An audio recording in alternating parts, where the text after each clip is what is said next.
Welcome to the Terrible Podcast with your hosts from SteelersDepot.com, where you can find all your latest and greatest Steelers news. It's Dave Bryan and Alex Kozora, always lit, talking Steelers. And now, here's Dave and Alex.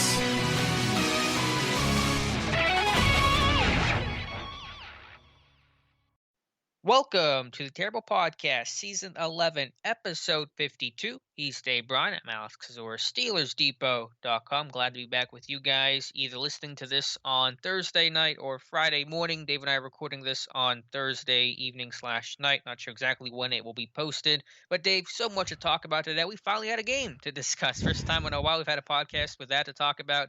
Pittsburgh winning 19-14 over the Baltimore Ravens to improve to 11-0, and they did just enough to win, and I mean that literally just enough to win, the bare minimum to beat the Ravens. And again, so much to talk about today, Dave. Yeah, special first day edition.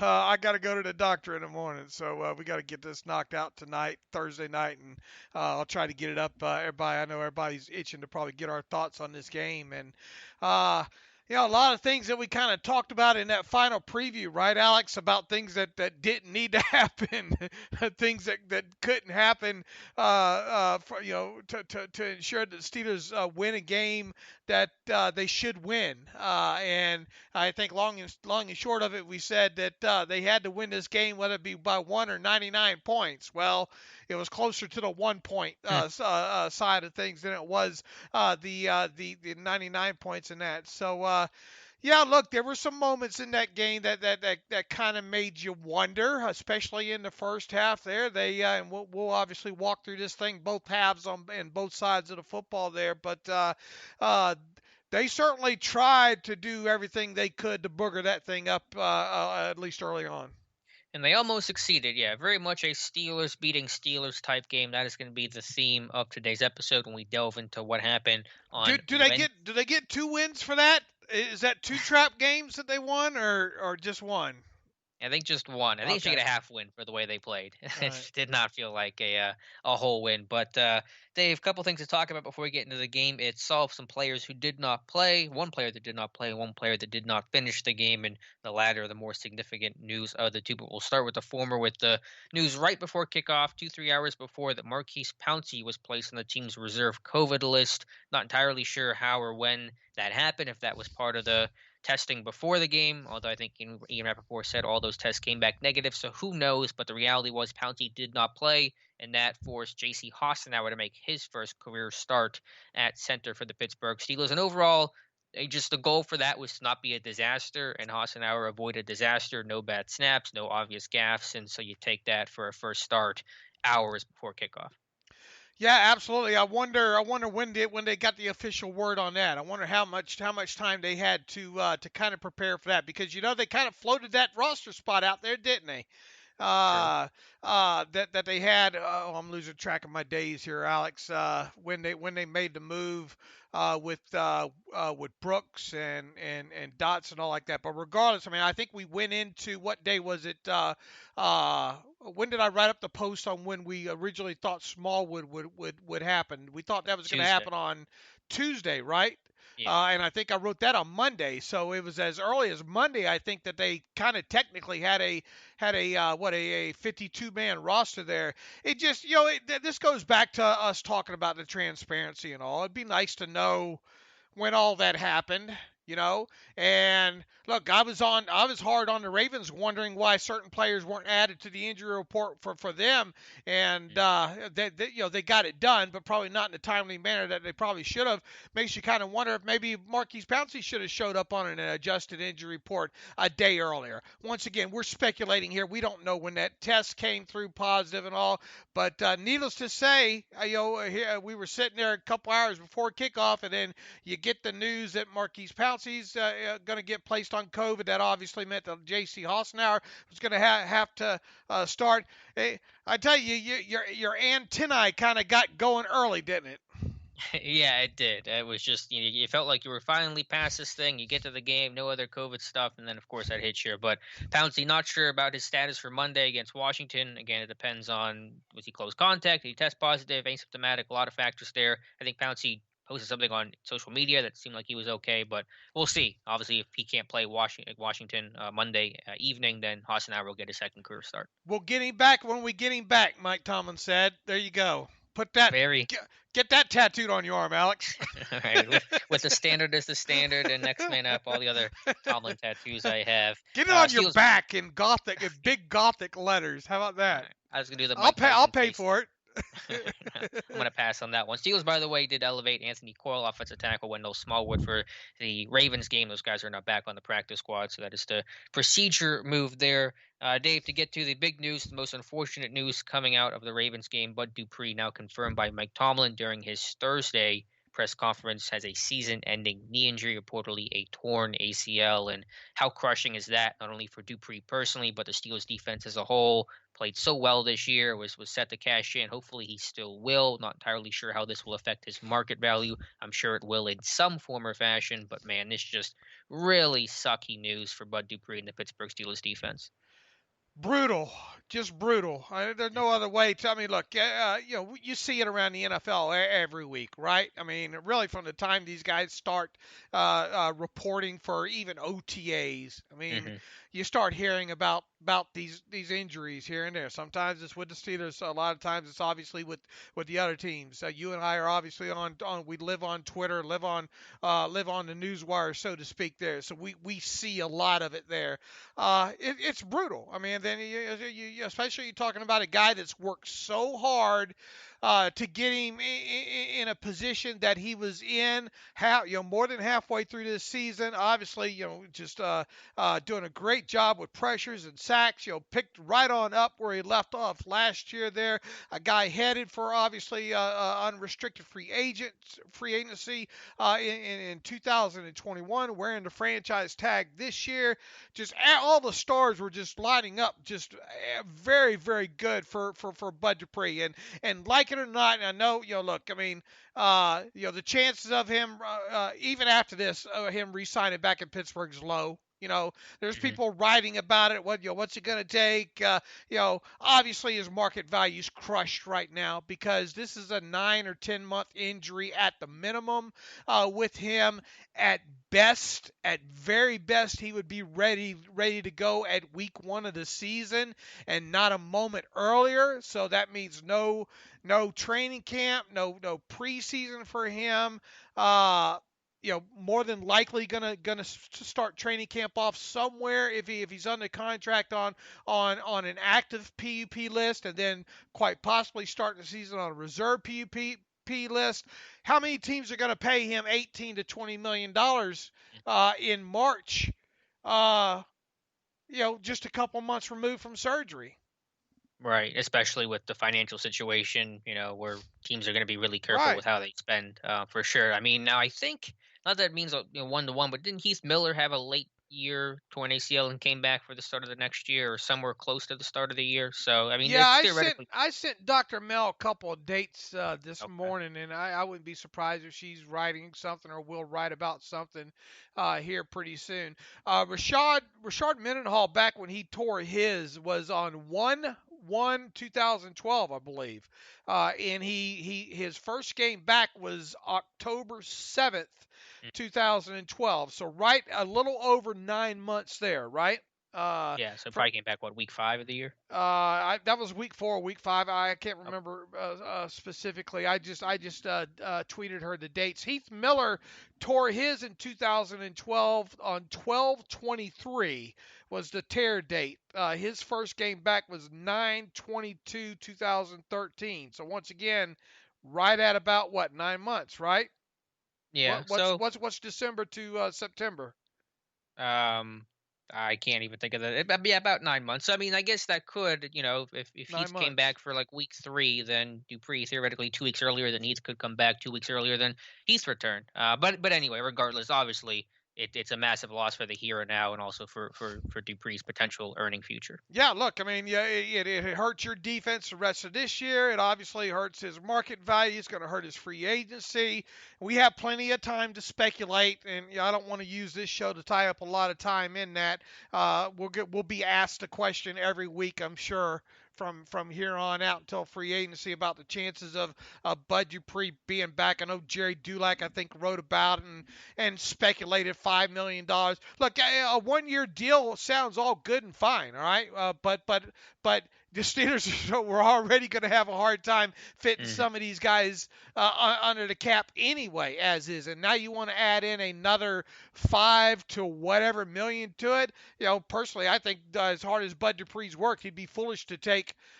We'll see what the market bears. Maybe $5 million is all he can get. I would like to think that he could get a little bit more than that. But we'll obviously, say a prayer for him. And look, once again, this is a guy that many people had written off. And here he is, and people right now, it's amazing how far they've come, right? Because now you have people crushed, just absolutely crushed, losing this guy for the rest of the season. So it's a big blow. It's not the end. It's obviously the end of the season for him. It's not the end of the season for the Pittsburgh Steelers. You obviously would like to have him versus not having him.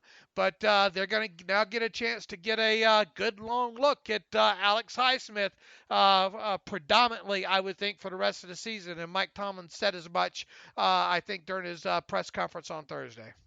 He did. He said they're going to ring Alex Highsmith's bell, and he better be ready to answer that call for sure. Yeah, for Dupree, I mean, he took so much crap from this fan base and really kind of proved everybody wrong, and a really good guy. And kind of, I think, came out of his shell a bit with the brought a buddy stuff, which was really fun to see. He was really owning that, and just a really good dude. Relationship with TJ Watt, how close those guys were, and motivate each other. Really, just you got to feel for Bud Dupree for sure. But for Alex Highsmith, I mean, the small silver lining here is, I think, twofold.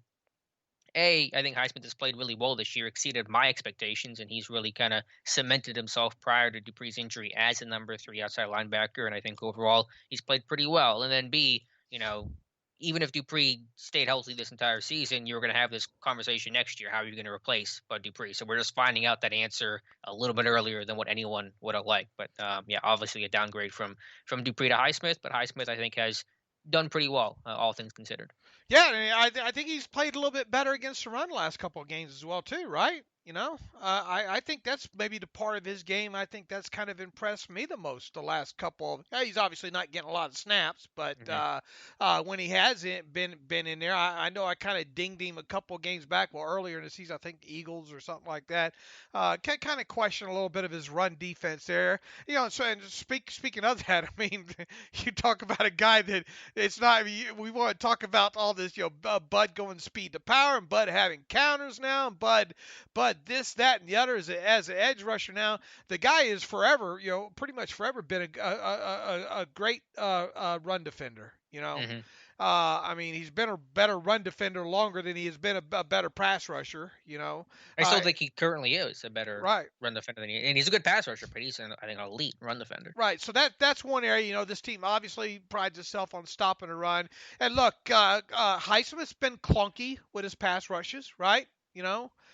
He's still getting adjusted to that in the NFL. Now it's good to see him kind of learn on the fly like he's done, and you go back to that game against the Ravens, him learning, and intercepting that pass and stuff like that. So look, you're right. I mean, you're going to have a huge testing ground now for the next 5 games, and hopefully a long playoff run here to get a long look at him. The good thing is he has already dressed for 11 games. He's obviously learned a whole, and should fully understand the defense or close to it at this point. And he's been making small progresses throughout it as well too. So now, Mike Tomlin they're going to ring his bell and see if he answers. Yeah, the two big things with losing Dupree, how Highsmith responds to a much larger volume of snaps. I think it's one thing for a rookie to come in and play 20 to 25 snaps max, and you can kind of just go all out. You're rotated in, and you have to worry about conditioning and how you are in the first quarter versus how you are in the fourth quarter. So that's going to be the element where instead of playing 25 snaps, you're at 50, 55 plus snaps a game. And then obviously the depth factor as well. Highsmith I thought was really quality depth as a number 3 outside linebacker rotational guy. Now you rely on guys like Ola Daney and potentially even Jay Elliott and whoever else gets put into the mix as well. So it stresses your starters, obviously, and by turn, it also stresses your depth. Yeah, absolutely. I mean, look, it's their show right now, and I know people will say, well, and it was kind of funny to watch it transpire this morning. I'm still not sure if I think James Harrison kind of timed that perfectly. A doctor's visit there and putting that nonsense up on his. I think he was having fun with that overall. Shame on him if he was. I don't think it was just a coincidence there with him posting the video of him getting his knee checked by Dr. Bradley up on Instagram this morning. If he was trolling, shame on him. That's like something I would do, It's a very Debo type move. Yeah. But look, all this, people saying Clay Matthews and who are some of the other names you're hearing out there? James Harrison and Vic Beasley. Vic Beasley. I mean, look, first and foremost, it's going to take you 6 days to even get these guys through the protocol, even just to get them in the door to visit with them, and let alone sign them, and if you're talking about a veteran guy would almost have to sign for a minimum. Is it unthinkable? I think it is to some degree. Look, Mike Tomlin put it out there that it's Alex Highsmith and the guys behind him right now. Now, if you get into the next couple of games where disaster strikes again, or you just not getting to play that you think you should be getting, well then maybe yeah. But I mean, at this point of the season right now, I mean, the fact that we're entertaining a 30 whatever year old Clay Matthews and how old's Debo now? 42. 42. Yeah. I mean, I wouldn't put it past him, but do I think I'd still think he could give Eric Fisher whatever he wanted, off of that edge with that Debo rip move over there. But look, why the hell did you draft Alex Highsmith? Right. Yeah, that's my standpoint. For if you want to do some sort of depth move, maybe we can talk about it. I don't know what name would fit, but in terms of starter, it's Alex Highsmith. He was going to be your starter next year, again, assuming that Dupree had stayed healthy, got paid in the offseason, went somewhere else. Third round guy, he's playing well. You have a next man up mantra and mentality. Now you got to live it the same way they did that with Robert Spillane. Again, if you want to do some sort of Avery Williamson type move to add depth, maybe. I'm not going to be mad at that the way I wasn't mad about the Williamson move, although I don't think it moves the needle too much no matter what. But Highsmith is your starter, and that's what you're going to roll with, and that's what I fully expect them to do. It is what it is. You might as well look, we'll see what they bring. They'll probably bring in another guy for the practice squad, I would think. Sure. And who's the long snapper / Christian Kuntz. Yeah, Christian Kuntz on the practice squad. He had a sack in one of those preseason against games Carolina. Against Carolina. Yeah. He did beat a furniture mover, all right? Mm-hmm. I mean, look, they got him in there for a reason. I think it's kind of twofold. I think it is because he can kind of long snap and because he is, can run down the field. So I would expect them to add a body that way and then kind of roll with, J-Ron Elliott, obviously back healthy, will probably start getting a helmet again as well. Right, and then Ola should probably be the number 3. Elliott probably rotates in for a little bit as well. For the roster move with Dupree officially going on injured reserve today, the team did add Antoine Brooks, the rookie safety, to their 53. So he should have a more permanent home on the 53-man roster. Yes, he should, and that's special. That's you're going to have Alex Highsmith coming off special teams now, probably.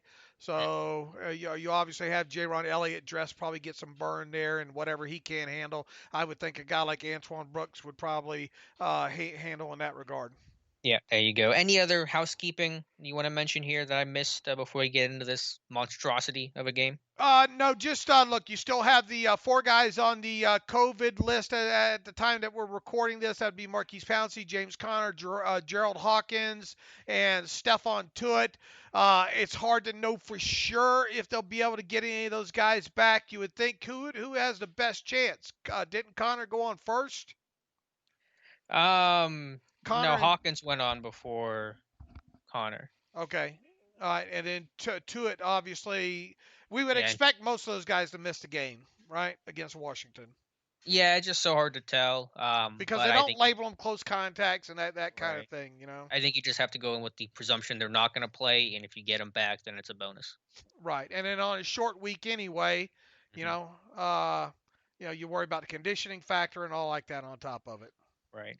All right, Dave, let's talk about this game. Again, Steelers winning this one 19-14, but it was, very disappointing. And I've never seen Mike Tomlin, maybe never seen a head Ooh. coach so upset after a victory, but rightfully so, because Steelers did not play well. Had they been playing a fully healthy and ready Ravens team, granted the game wouldn't have been moved, but just for just to project it, the Steelers would not won this game had they played a fully healthy and loaded Ravens team. They wouldn't have beat a lot of teams regardless. They just beat the Ravens because they were a JV squad, and that's what Mike Tomlin, I believe, said. And the Steelers played like it. And Tomlin did say that the Steelers play very JV, and it was frustrating in all regards, offense, defense, and special teams. He sounded like he wanted to fire everybody and move the team to Albuquerque, didn't he? They might have moved. You have to check. Yeah, right. Look, he even used suck. I mean, well, not often you hear that come out of Mike Tomlin's mouth there. Where do you want to start, Alex? I mean, obviously at the beginning, and as much as the Baltimore tried to give them that game right out of the chute, they damn sure didn't want to try to take it, did they? Yeah, I mean, things started out okay. At least, defense gets the pick six with Joe Hayden. A great job to trap that and jump to number 2 running the out route. And, then it kind of all went downhill from there. He missed the extra point. Then Ray McLeod muffs the, I think, ensuing punt there on the Ravens drive. And that leads to Baltimore's first touchdown. So, yeah, it was just Steelers beating Steelers. I think it was 8, 9 drops in this game. It was 2 turnovers, 1 of 4 in the red zone, had 13 points in your 4 red zone trips. I mean, by any metric, basically, giving up big chunk plays in the run and pass game. They were failures across the board. Yeah, look, I mean, they had Baltimore had the turnover early in their own end. The Steelers drive, make some headway. Look like they're going to punch it in. Not ideal down there in the goal line area. Seemed very hesitant to kind of run the football early on. And weren't having good success at it anyway. I think on the ensuing possession after the fumble recovery, Snell I think ran for like 1 yard and then like 2 yards or 2 yards and then 1 yard, something like that. They did have the nice screen to him that got 13 yards. It really got that thing down into inside kind of goal to goal territory, but they couldn't do anything past then. And then on fourth, now here's my thinking on this: you got a wounded animal there, and that wounded animal already took another wound early in the game there. I understand the thinking there of look, they are wounded. Let's go ahead and smash them with a.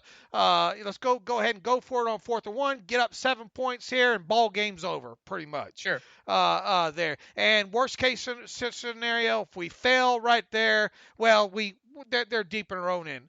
I get it. That said, I'm not sure. I mean, and it's results biased, obviously. I'm not sure I wouldn't have just kicked the field goal there. Yeah, I was okay. I probably would have kicked the personnel Yeah. they used on the 4th and 1 was a whole different. That's save that. Don't open that bag yet. Yeah, don't save it. Throw it away. I don't want to see that again. Yeah, if you want to go for it, fine. I get the aggressiveness and get on top of these guys, force them to maybe abandon their run game to get a couple touchdowns together. I'm fine with that. I can live with that, even if it fails. But the personnel grouping of who was it? It was Ebron, Vance, Snell, and Derek Watt. Empty set. I think Chase Claypool was on the field as well as the lone receiver. That's a disaster. I don't know what you're doing. You're just overthinking it. I think the extra time you had got yourself a little too cute. Like either get your receivers out there, or you want to run smash mouth at a heavy. That's fine too, but don't try to spread things out with Derek Watt and Penny Snell and Vance McDonald and expect good results. That, but I know Watt was open. But if you understand progression of quarterback play, Ben's reading to the right initially, and by the time he comes back to his left, Watt's not really open anymore, and he's running into the linebacker's window. So I thought a disaster of a play call. Fine with the decision, terrible play call. I've had a lot of consternation with this Watt dude. This other Watt dude. Yeah, other Watt. For Like some time step now. out thing going on there. Yeah. What position does he play? The fullback. Apparently, Steelers do not realize that. Okay. Maybe he hasn't played that much this year, so they're just not used to him being on the field. Yeah, I don't like that. Phone a friend or something. Give me a better answer than that. How about if he's going to be on the field, you use him as a fullback? Yeah, novel idea. Look, I didn't have a lot of issue with a lot of play calling in this game, but early on, I or not really play calling, but personnel / play call, I guess you could say. What were you trying to prove in it? Were you trying to spread it? Were you trying to just get the defensive personnel up there that you can match up against to try to try to isolate and get one matchup out of that, or what? You had a lot of people doing things that they don't normally do, and there's something wrong with that, especially as good as you've kind of been in the red zone this year. So there you go, listeners. We took issue with a personnel / play call early in this game. I understand why Ben did it. Look, you had people doing things that they don't do, and that's when you have two guys stepping out of the back of the end zone there anyway. Don't trust Benny Snell and Vance and Watt in a scramble drill. Vance and Snell ran out of the end zone, so they weren't even eligible for the pass, and Ben had to just heave it because he was going to get sacked. So you might as well just heave it up and see what happens. It's 4th and goal. You got nothing to lose. So, just a disaster. You got all this talented receiver, and that's the play you want to call. I mean, that's just not acceptable. Yeah, this is before we had Drop City USA. That sounds like a song. Drop City USA. We'll get to that part of the song here in a little bit, but I understand why Ben did what he did. Just anything can happen. You throw it up. I guess the only thing, you still want that thing to run back 48 or 104 yards on you or whatever, on top of it. So, yeah, you get the turnover early. Looks like shoe in for 3 points, maybe 7, and you come away with nothing. And you're thinking, dadgummit. Sorry, Keith Butler. Dadgummit, is this game going to think it's going to go the way that we think it is? And then lo and behold, they get the mulligan. They get Colonel Akbar. It's a trap. Yeah, I'll have an article for that for Friday, kind of breaking that down. I mean, it's a trap coverage. I think it's what they call Kathy coverage, but basically just number 2 runs out, you jump it, and they ran that repeatedly in this game. But that was obviously the most effective version. Actually, they ran it on a 70-yard touchdown that Hollywood Brown had, but talk about that a little bit later in the show. But yeah, I mean, so you get the pick 6, you think, okay, you know what? As you said, the mulligan, let's go up 7-0, but then Boss misses the extra point. And then I think on that, Baltimore gets the ball back, they punt, and that was when Ray had his fumble, correct? Yeah, Ray ball security issues. That's something that I put on Twitter immediately after he was signed. Now, obviously, he has been good, pretty much most of the season, and was making strides in return area. And I think even in my 5 keys pregame, I put the special teams have to be extra special in this game, and we kind of talked about the reasons on the Ravens side of why they had to, because you had a good kicker over there, good punter over there. You got a background in Harbaugh. At the time, we didn't think Danny Smith would coach in the game. He obviously got cleared to do so before the game there. But being special on or extra special on special teams was something that I thought needed to happen, and that kind of played into us also the tail end of that podcast the other day, saying you just can't have Steelers beating Steelers in this situation. Mm-hmm. And he muffed the punt. And there you go. You let the wounded bird back in the game again. Yeah, and I know Justin Lane lost his block there, but that's going to happen sometimes, and you just got to call fair catch if you're McLeod. I don't know if he just didn't sense that there was a guy near him, if he just had tunnel vision on the ball, if he just thought he could make a play. He's kind of done that a couple times this year, some close ones where he's been able to escape. But this game, you got to be smart, you got to be conservative, and you got to fair catch that one, and he did not, and that was obviously costly. Right, and they cashed it in.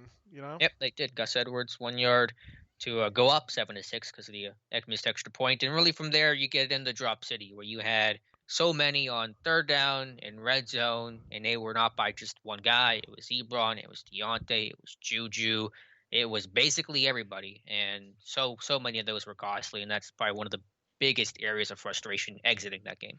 Going even back to early in the game on a deep pass to Claypool down the right-hand Right. side. Yep. Call it what you will. It was a nice play by the defensive back, yeah. But look, how many times, or I could probably answer this better than you can, but I know you watched a lot of tape on him too. How many times does he make that catch at Notre Dame down the sideline like that? The same kind of falling away backwards, if you will, kind of contested catch. That's why he was drafted where he was drafted, part of it, right there, to make those kind of catches like that. Was the ball a little bit underthrown? Absolutely. Did the defender, but he's got to learn to start attacking those balls a little bit better at the high point instead of letting them come into him. And that seems to be a trait with him now. And I'm trying to think. Now he did have some instances, I think, on some deep balls down the field at Notre Dame where he would high point that thing, if I remember correctly. But he's got to get in a better habit of, look. I think he trusts his size a little bit too much. I'm bigger, stronger, bigger radius than these guys. I can just jump up there and it's there, and I'll get it. It was, push comes to shove. Can you argue that not being a drop? I suppose, but in my book, you got to catch that.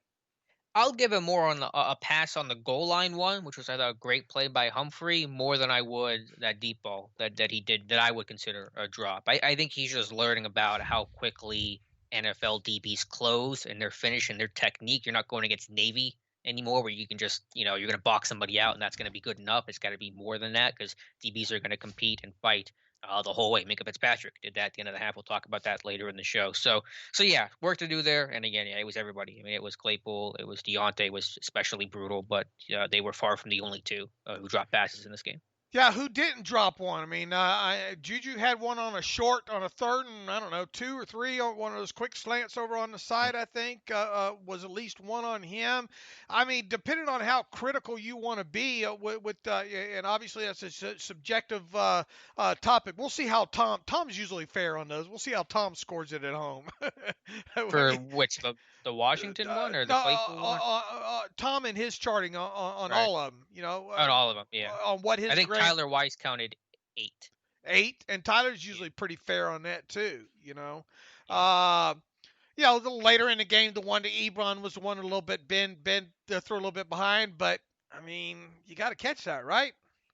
Yeah, you do. It's a little bit behind, but I mean, Ebron is capable of making that catch. Claypool is capable of making the catches that he dropped. I mean, those are plays that you get paid to make. What about the one on the end zone to James Washington? I mean, that ball was only where James Washington was going to get it, and it hit him right in the hands. I thought, look, and I respect Ben Roethlisberger's attitude after the game when asked about all the drops and saying I've got to do a better job. And obviously, if he would have said anything other than what Ben said, it would be all over the radio and Twitter be melting down that Ben blames drops on receivers or something like that. I respect what Ben said, but make no mistake about it. I thought Ben's ball placement for the most part was quite excellent in this game. Yeah, I thought so too, and I understand. I mean, you're throwing the ball over 40 times a game now and 4 straight. You threw 51 times yesterday. It's not going to be perfect all 51 times, but you can't have 8 drops on that. 1 or 2, okay, you live with because that's just the volume you're working with, but not 8, not 9, and not on third down red zone that were especially costly. That's what it's not just the drops, but the context in which they happened and how costly they were is what really, really killed you. I put on Twitter and did a little bit of talking about that adjusted average intended target stat that I'm hot on lately and all.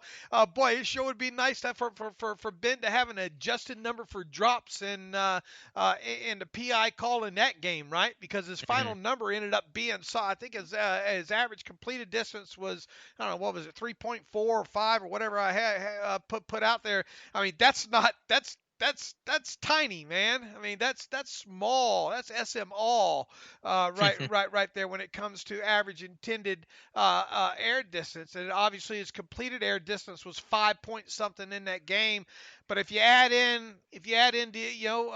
credit him as potential catches on those drops, and then along with the 30-something yard, pass interference penalty that he drew down the left-hand side, that changes that number drastically. So it helped back up my reason, although I could have done without it, of why sometimes you just can't look at even our Hmm. new kind of analytics, if you will, when it comes to stats like intended air yard distance.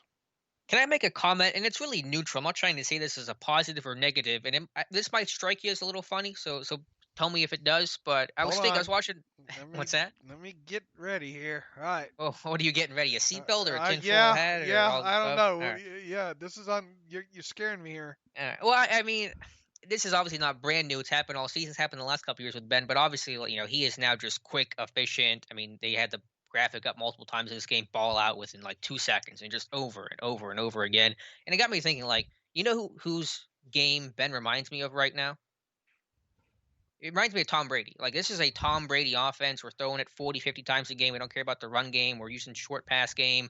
We're moving within the pocket as opposed to outside the pocket. We're trying to be quick, clean, efficient. Mentally, we're moving safeties. We're getting guys in the right place. We're running the show. It just it's funny to me because obviously Ben was the opposite of Tom Brady when he came into the league. And those were the rivals early on in their career, AFC title games and heartbreak and stuff like that. And Ben's game never reminds me so much of Tom Brady. I mean, I get it to a point there. I mean, it obviously lacks the precision, you know. Yeah, Uh, it's not as it's pinpoint. right. It's not the crisp, everybody on the exact same page and the put it down, the Julian Edelman. That's exactly, he ran his route exactly, 8 feet 6. That Mhm. kind of precision that we've come to expect from Brady. And look, even Brady's suffering from that right now. You Right. know, Well, because he's in an offense that seems to counter that with his four verts. So right, there. and he hadn't worked with some of those guys Right. either. Right. And I mean, I get it. I mean, and the thing that really sticks out on Ben's passing charts right now is down the middle of the field, man. You look at his last 6 passing charts, Alex, and past 15 yards in the middle of the field, he don't want nothing to do with it for the most part. You Yeah, I know. wonder why that is. Because obviously you have Ebron, you have Juju, but I think just because Juju's working so shallow that they don't even run that many routes for Juju in that area of the field. And Juju has an Edelman type feel to his game right now, where he is strict possession receiver over the middle, option route, settle versus zone, churn out tough yards on third down. So again, it's not 1-to-1 with Brady, but it to me it's pretty similar. And a lot of these guys are kind of in those roles at least. I mean, I get it to some degree. I mean, it's just obviously not the precision. Yeah, but if you didn't have 8 drops yesterday, it would look a little bit more precise, I think. Right. I mean, look, a lot of stuff happening outside the numbers, right? A lot of stuff, or Mhm. and really a good 10 feet outside of the, maybe not completely outside of the numbers, but a good 10 feet on either side of the inside hash, Right. and obviously. I mean, just look at his adjust. I mean, look at his.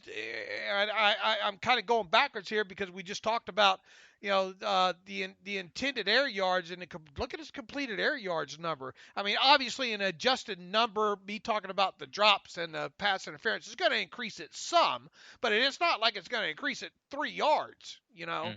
I mean, we're talking about you know 4 yards or less. With completed air yard distance here with him. So, it and look, it is kind of it's not new though. Maybe maybe more so staying away from the middle of the field, deeper down the field it is. But, we talked about it in 2018. Remember the big thing? I wrote an article about dink and dunk Ben and the whole getting the ball out quick and how he was doing a lot of shorter passing games there and how he accumulated a lot of those yards because the damn offense had to go 74 yards on every drive, And Le'Veon Bell catching 80 passes a year. Right. Now they're getting a little bit better field position this year and all like that. But and obviously, look, the hidden yardage in the pass interference penalties are huge. I mean, that hidden yardage doesn't get talked about enough there. So, I mean, I get where you're coming from. So carry on. Yeah, the other point I was going to make, and one of the few bright spots of this game was pass protection. Now, I know Baltimore didn't blitz nearly as much. I think there was a stat that Wink Martindale, the Ravens DC, blitzed at like a near record low rate for him. And I know Ben's getting the ball out of his hands so quickly, and it was quick game and the screens and stuff. But 51 attempts, no sacks. Ben has not been sacked in his last 4 games, last 199 pass attempts. And it's just crazy to think about that. I think currently 4th most sacked quarterback in NFL history has not been sacked in his last 200 pass attempts. And kudos to the O-line for protecting up front, especially with Austin Howard center. Yeah, absolutely. And we saw some Benny Snell football blocking in this game as well, too. In fact, I think he got the right man early, and Hassenauer didn't, maybe. Anyway, somebody messed up in the middle. Filer or Hassenauer or one.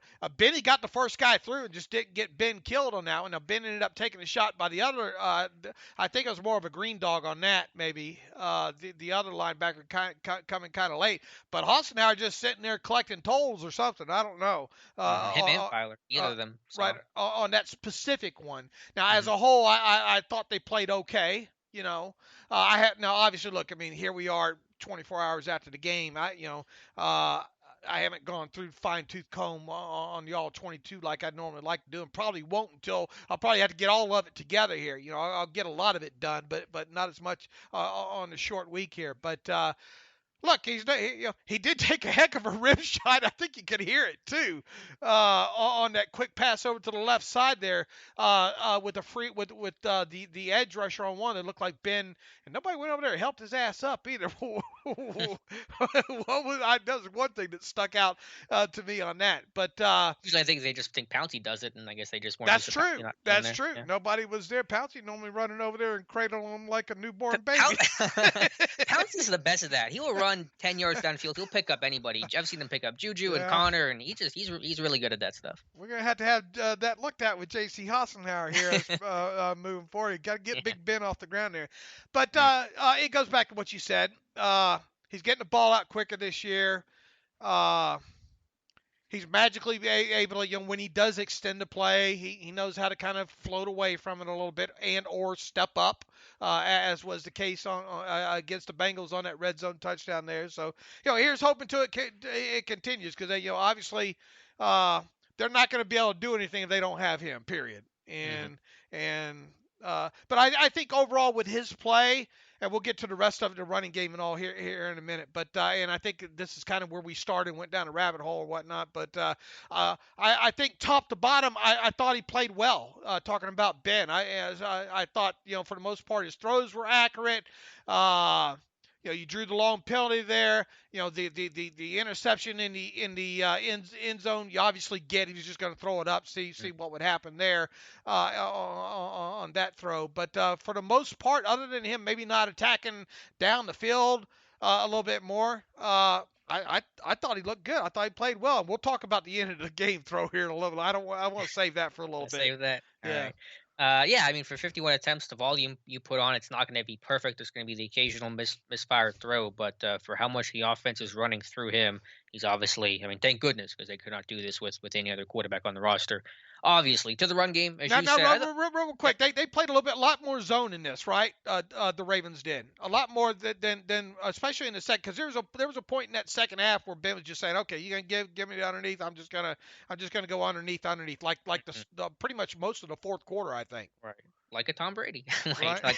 When he played the Steelers, he ran cover 3. Don't play zone against Ben Roethlisberger. Yeah, there you go.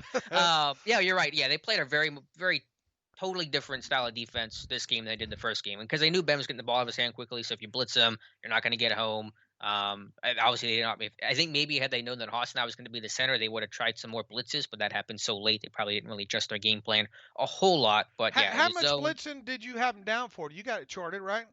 um, Bert?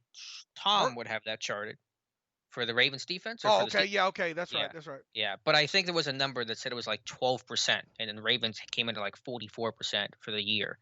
So there were a couple, and they got it. They were blitzing away from the slide protection a couple times, and they got some free shots. So it did work. But yeah, they were playing zone. They were dropping 8. They weren't nearly the defense they were in the first matchup where they went man heavy, blitz heavy, and Ben picked them apart. And really, it's got to the point now too where it's quite obvious. I mean, if you're gonna play one deep sometime, that's the only time Ben's gonna go deep on you. If he gets that single high look, and predominantly it's been Claypool now. They're not running in any of those slot fades. I mean, Juju's just become Hines Ward for the most part, right? They tried the out and up with Deontay, and I thought Ben had a pretty bad throw in that one. I know you could classify it as a drop for Deontay, but I think that was poor ball placement from Ben. Right. They're running that option route. They're running kind of the return. Juju will run that return route every once in a while. The angle route and all. But they rely on him to get a lot of that hard yak. When Ben does throw to the middle of the field, it's usually on the quick slants. To Deontay, well, really to all of them, except James Washington, mostly on those slants, and then really on kind of those settle kind of zone throws, it's mostly kind of Juju, I think, in that. Yeah. I like the way that they used Anthony McFarland a few times and split him out wide over there to get some identification of what they're looking at, and B, they threw to him, and he got a little bit of yardage there. Yeah, 17 yards on this one catch. It was a nice catch, nice yak after. Yeah, it was a pass game. It's shield slants on third down. It's option, choice routes. It's a lot of the quick game. Couple crazy stats for you. The only 2 Steelers receivers who averaged more than 10 yards per catch yesterday was Benny Snell and Anthony McFarland. Like we all guessed, the 2 running backs that averaged 10. The Steelers, and this is a stat that blew my mind, heading into today, no Steelers wide receiver had ever had at least 8 catches in a game and fewer than 50 yards in a game. Happened twice Wednesday. Juju and Deontay. Juju was 8 for 37. I think Deontay was 8 for 46. So a lot of history being broken there. Boy, did you see that stat Scott Kaczmar sent me? Which one was that? I know he sent you a couple. I'll have to try to find it here. Let's see. Since 1940, NFL teams were 0-41 when attempting more than 50 passes with 0 sacks, but scoring. Well, I don't know what made him think about search this one. Very specific. Yeah, 1940. Since 1940, NFL teams were 0-41 when attempting more than 50 passes with 0 sacks, but scoring fewer than 23 points. And the Steelers won Wednesday doing just that. How oddball, man. That's oddball stat of the weird there. What else did you see that he sent? I think he just had a thread like last week before the game about just dispelling some of the narratives on Ben, and there was something else that I can't quite remember right now. But yeah, he's had some interesting stats, and he's wearing out that play index over there on StatHead. That was definitely a play index driven stat. Yeah, absolutely. All right, Dave, let's jump to the Steelers' run game. And I thought Benny Snell ran well, and Tomlin seemed to be impressed by some Benny Snell football, too. And what I like most about Benny Snell, and I made the comment yesterday, Tomlin talked about it today, was that run demeanor. That Benny Snell knows the type of runner he is. James Conner sometimes gets out of that where he tries to bounce stuff too much. Not always, but a little bit too much for my liking. Snell is very much a one-cut, downhill, push the pile forward kind of guy. And I thought we saw that on display time and time again on Wednesday during that game. Again, it was not perfect. The run game overall still not close to where you want it to be. Loss of Pouncey obviously impacts that to some degree, but I did like Snell's run demeanor and just kind of knowing the type of back he is and not trying to be someone he's not. What did I put up there? 10 of 9. What was the success rate I put up there tonight? Was it 10 of 19? I think. Hold on, I'll find it here. I just put it up a little bit. Well, I just got probably pretty good. Yeah. Calculating the run success rate. I think one of the things that's going to get lost in the wash is one of the things that Mike Tomlin hit on the other day or a couple of games ago is we got to stop those negative yardage runs. or maybe it was Randy that talked about I that. think Randy talked about it, yeah. They had one of those, just one negative yardage run against the Ravens. 10 of 19 runs against the Ravens were successful. Alex, that's 52.6%.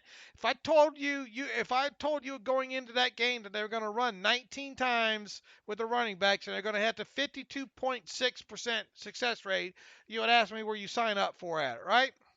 Yeah, I'll take it. The only thing I want to see them work on is being able to trust that in short yardage. Obviously, they didn't really have many of those situations yesterday. They had the 2 4th-and-1s and they passed both times, so there's still a lack of trust there. But yeah, what was Snell's specific success rate? Do you have that number? 8 of 16, All right, so he's 50%. at 50. Yeah, I And mean that's really good. and McFarland 2 or 3. Now, was it great from a yards per carry standpoint? No, obviously no, it wasn't. And as Uncle Dave said, Benny Snell gets better as the game goes on, and that indeed happened in this game, and especially Hmm. later on that big what was it, a first and no, it was a third. When was it? Yep. First and 10, the 13-yard run he had, Yeah. basically that one. Yeah, they closed it out with the run at least. Right. So that was good to see there. Well, Still, he also had the 3rd-and-1. Is that the one you're referring to, where they had to measure and at the very end of the game? yeah, the one where he bounced off, where it went from nowhere and he kind of bounced off, Hmm. and then also he put a nice stiff arm on one of those, got taken down by a shoestring after that, but he baptized Maurkice Peters. That guy's got Lord in him today. Uh, Juju did some social distancing in that one as well too, didn't he? Hmm. With that stiff arm there, but Is that Trayvon Williams he got? I know he got him on the touchdown. it might That have on the been. stiff arm too.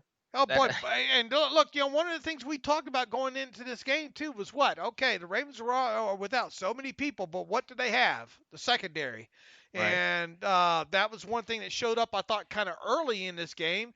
It goes back to okay, there, you talk about the Claypool one in the end zone there.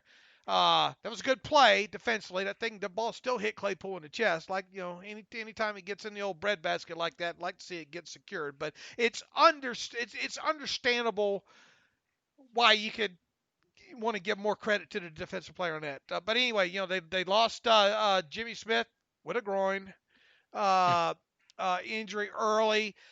Did they have somebody else get dinged up? Yeah, Jimmy Smith got, G, G, or yeah, Smith. I'm sorry, Peters got dinged up. Yeah, yeah, Peters got dinged up but came back into the game. I'm not sure he was 100% when he came back. Elliott just a little bit of time. Yeah, so they got a little bit banged up in there as the game went on. But go back to the running game there. Yes, you'd like to see more of it. Yes, you'd like to see longer runs. You'd like to see the successes be greater, right? But my God, man, as much as this team, the last 3 or 4 games with a running game, uh, this looks like a monumental step. This game here with over 50% success rate and doing some of the things that they did. Is it still clunky as hell? Absolutely. Are they still probably not using enough? They like to use that pre-snap motion early in the game, but they sure seem to like to get away from it as well too. And as you stated, you'd like to see them maybe trusted a little bit more in some of these shorter yardage situations, especially when you have Benny Snell in there. Right, but to be fair, it has to be earned, and obviously it struggled. And the line is not getting a push. And I think you saw Connor against Jacksonville. He created Snell against Baltimore. He created in the sense of he was just pushing the pile forward, which is his style. But that line is just not getting a push. They can't run powers effectively. I don't understand why they can't do that. Do not even try to run outside with Ebron to that side because he's just going to hold somebody. He got away with one in this game.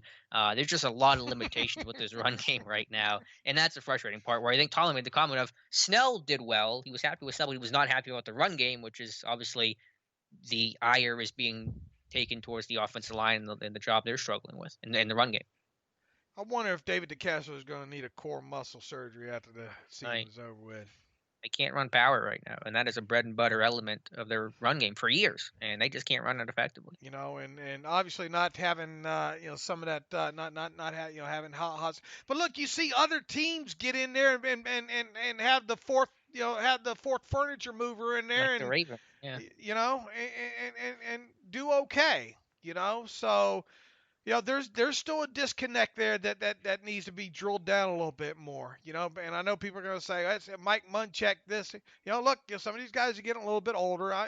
It's just, I think you put it best the other day when we were talking about it. There's just so many little things in there. It's not like there's this one huge glaring thing, you know? Hmm. Yeah, I just want to see this line be more physical, though. I just think overall they're just not, maybe the duo blocks aren't strong enough, or just not getting that push. And it's hard to really, again, dial down, because you're right, it is a lot of little things, but they just need to be more physical. Just really, and again, I get they're built a little bit more for pass protection and doing a good job there, but it just, you got to have this run game be a little bit more of complementary football, and that's all I'm asking for. I mean, you got some nasty guys in there, in DeCastro and Filer too. And Filer just, his pulls aren't what I thought they would be. Heading into this thing. I mean, you're getting less and less to the point where you're thinking Filer's going to get resigned now, right? Yeah, I mean, he's had his struggles, but I just feel like on the front side of some of these power runs, they're just not getting the push, where they're not washing guys down on the one Filer pull, but Ebron gets pushed back and it totally takes the track of the playoff, and it's hard to put that on the runner or the puller. I mean, there's a lot of stuff, I think, front side on those, or backs having poor reads occasionally too. I mean, no one is doing a particularly good job with the run game right now, but I don't know, just feel like they're not getting that push on the front side of some of their blocks that they need to be. Yeah, look, one of the things I worried about is that two tight end set. Heading into this thing with Ebron being part of Mhm. it, and McDonald obviously first game back after missing a couple, so you didn't have him, and they're probably not going to dress Kevin Rader. I don't know how much that would help. And then you're putting Watt out there on the edge. That's not what he does. You're not doing those just regular old ISO leads. Look, Rosie cracked some skulls when Rosie was in there. They're missing that element, especially on some of them split zone runs. Yeah, they had Kevin Dotson for the one tackle eligible snap. He missed his down block, got stuff from the goal line. So you would have liked to have a Gerald Hawkins on that play. Maybe would have helped you out a little bit.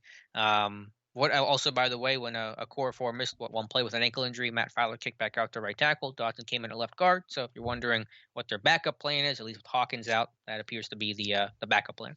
Right, interesting, right? So that means next year, Kevin, somebody's going, DeCastro or Dotson's going to left guard. I'm going to be interested to see how that plays out. Yeah, I think it'll be Dotson. I don't think they'll touch the Castro. Right. Anything else with the offense, Dave, that you wanted to touch on? Again, obviously very underwhelming, frustrating. The only good news here to me is that while the issues were very ugly, they're very fixable. They're entirely fixable. Just don't drop 8 passes in a game. I'm not going to expect that against Washington. So things that easily can be controlled and fixed.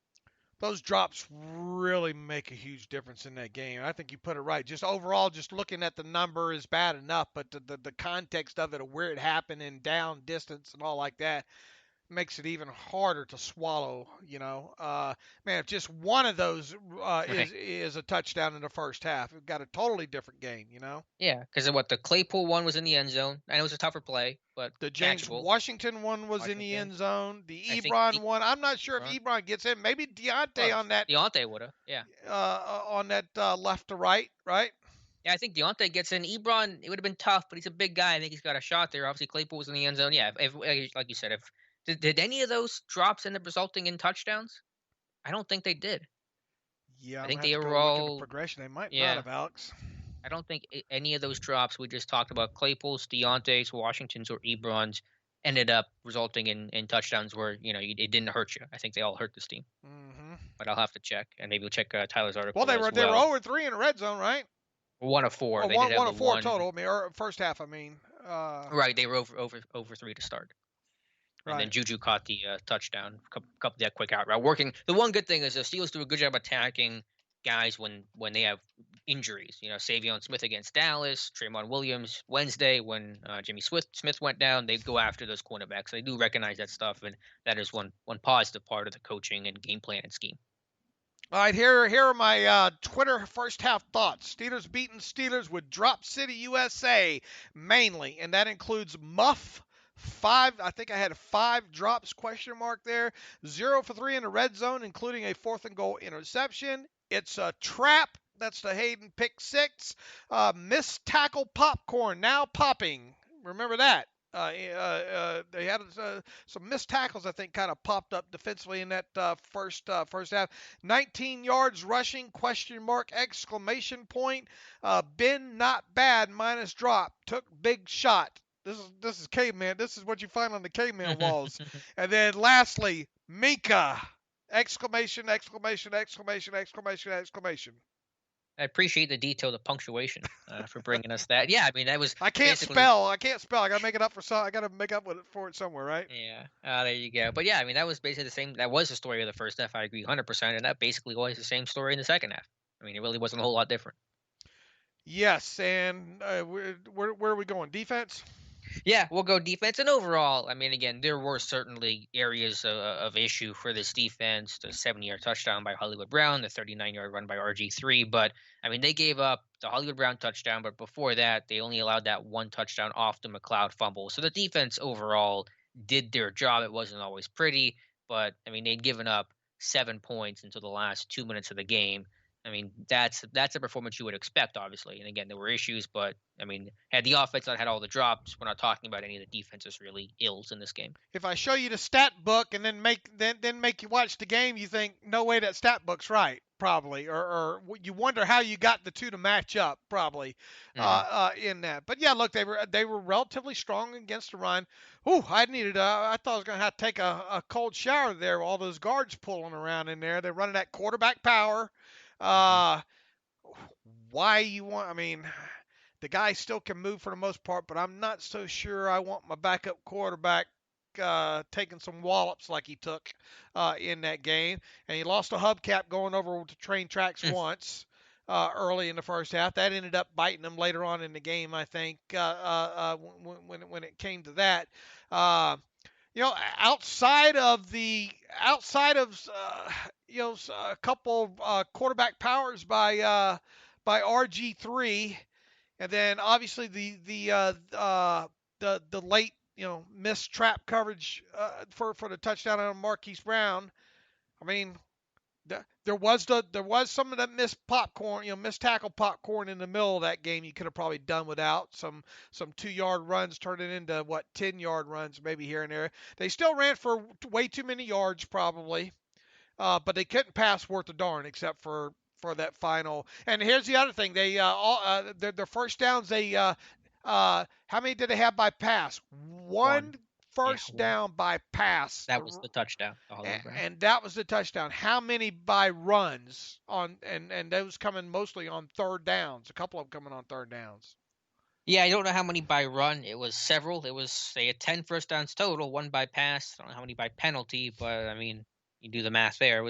Yeah, the Ravens did a good job of creating extra gaps in the run game by doing some of the power runs, pulling the backside guard and center and tackle and guys like that. And Pittsburgh really couldn't deal with the extra gaps that they had to fit. But yeah, I mean, some of that stuff. I mean, the 39-yard run by RG3, 3rd and 11, he gets the first down. Okay, that's annoying, but fine. But the 39 yards, you got to get the guy on the ground a lot earlier than that. That was the most frustrating part, not only allowing the first down, but allowing a 39-yard gain to a guy that probably shouldn't have gotten more than 15 on that play. Yeah, how old's RG3 now? His knee's probably 80, but he's 30? I don't know. I'll have to look up how old he is, but he's obviously not the guy he was out of Baylor. Yeah, he's going to be 30 years old. Almost 31 in February. Yeah. So, I mean, I thought we just praised Terrell Edmonds, and I know. got a lot of hate mail for that because I thought after coming off his best game, he just had his worst game of the season with some poor angles and missed tackles and the bad angle on the Hollywood Brown touchdown. But there was a lot of guys that did not tackle well. The angles were poor. They struggled with the perimeter run game, which is an issue without Devin Bush. And so, again, overall, I mean, it wasn't terrible, but there were obviously issues. There were. You kind of wonder if you went against a team that was more full. Could this team beat in a full capacity offense? No, let me phrase it this way. What would Lamar Jackson and the rest of the normal guys have done in this game? Yeah, that's a fair point. I mean, they would have passed more than the 90 yards in this game. I mean, I think obviously if you had Lamar in this one. Andrews and Snead and. I think Baltimore wins this one. I mean, they obviously put up more than 14 points, right? Mm-hmm. Yeah. And the question would be, how much would the Steelers have put up? So, did they know they had Des Bryant dressed or no? Yeah, they threw it to him twice. He slipped on the one. He would have had a Right. completion on that one. But I mean, they just couldn't pass the ball. And so even with the rushing numbers, like obviously there was that popcorn that was frustrating. But 129 for Baltimore is actually a good number versus the Ravens. I can live with that. They didn't mesh charge. I was wondering what their approach was going to be. They did not do the mesh charge, and overall, I thought it worked. There was that popcorn that was annoying, but I mean, they didn't really have a lot of success in the run game. It wasn't the 265 they had in the first game. So I mean, I guess you take it. All right, Ravens ended the first half. Just that whole sequence that you're asking Yeah. about. Well, I got to give credit because I think we talked about the Minka play, which was fantastic, but the great goal line stop the play before by Chris Wormley, former Right. Raven, little revenge, and even Edmonds had to stop there, and then you had the old sit on the pile kind of situation, which I loved. I know Harbaugh's mad about it, but I don't really care Hey, if you Harbaugh's got to mad do about what. it. Look, that's the same coach that did the everybody bear hug a Cincinnati player for a safety at the end of the game against the Bengals in 2000 and whatever 16. Yeah, You do what you can do, right? And I know the rules official saying, yeah, technically maybe the event should be. Uh, Look, save yourself a damn timeout in that situation so you don't get in that mhm. situation. And if you're Pittsburgh, there's no risk because what if they throw the flag? What are they gonna Okay, do? you spin the ball around and the clock's off, but it was going to stop. He would have had time anyway if you'd gotten up. So yeah, I'm not mad about that. I mean, I thought Baltimore was going to spike that ball and then I kick the thought they field were goal. too, and I like the Uh, play call. I mean, it's one of those things that should have worked. I mean, they called obviously had two plays called there.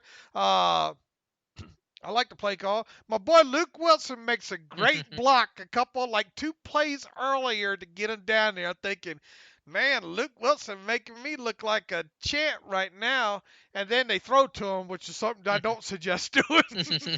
I never have suggested you throw to the man. just put him in there and let him block.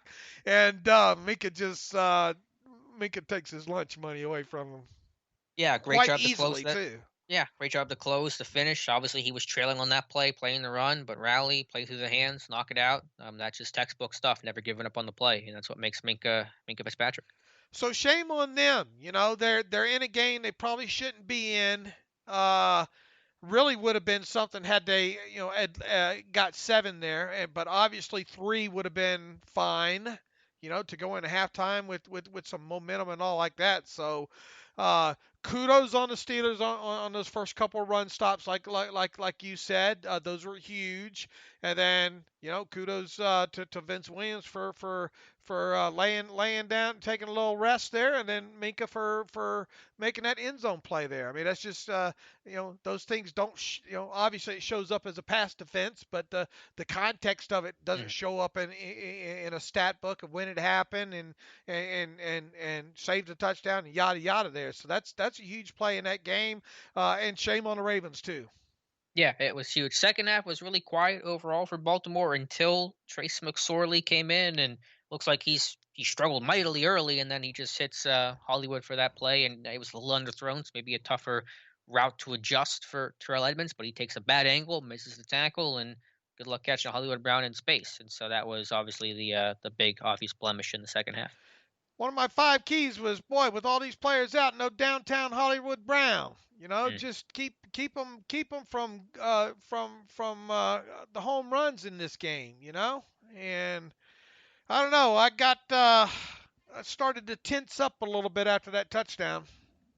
Yeah, I was feeling really good before that. I mean, it was still a two-score game, but McSorley was doing nothing. The Ravens' pass game had done nothing, and you thought, okay, things are fine. But then Bud goes down, and shortly after that, they hit the big play, and just kind of goes from bad to worse. Yeah, second half defense for the most, outside of that play. I mean, I thought they played well, obviously, there outside of the touchdown there, and really looked like it was going to be a cake into the game scenario there until they had to get the ball back one last time and not make sure that didn't get that ball back. Yeah, specifically, I thought Kim Hayward was just bullying the line. T.J. Watt, of course, did the same. He had two sacks in that game, finished with three overall, and I mean the corners were good in run support, and Minka had the big play and dropped an interception, which is rare for him. But I mean, yeah, overall, I mean the defense was Again, not perfect, but for the circumstances, it basically allowed one touchdown in the game. The other one came off that turnover with a short field. I know they won't use that as an excuse, but you get the point. So, I mean, if the offense did their job, this game is not even close. All right, where are we at in the progression here? Does that bring us to the third down play? Is that next? Yeah, let's talk about it. And maybe I was a little quick to judge it, but man, it was I so was risky. way quick to judge it. All right. As soon as he threw that, my jaw literally dropped. I remember my jaw dropping, going, "This one's gonna get picked." And I mean, I get results, and it worked, and it was where the throw had to be because there was no other place it could go without disaster happening. But I'm in the let's never do that again camp. Yeah, I said the same thing on Twitter. I sprained my taint, I think. Okay. When that Little ball was TMI. when that ball was in the air. It seemed like it went 2 miles an hour, and it Mhm. seemed like it had pick six written all over it. I was going through my eyes, going, no, yeah, like that. But you go back and you look at that whole play from pre-snap in its entirety, and it's a damn good play, Alex.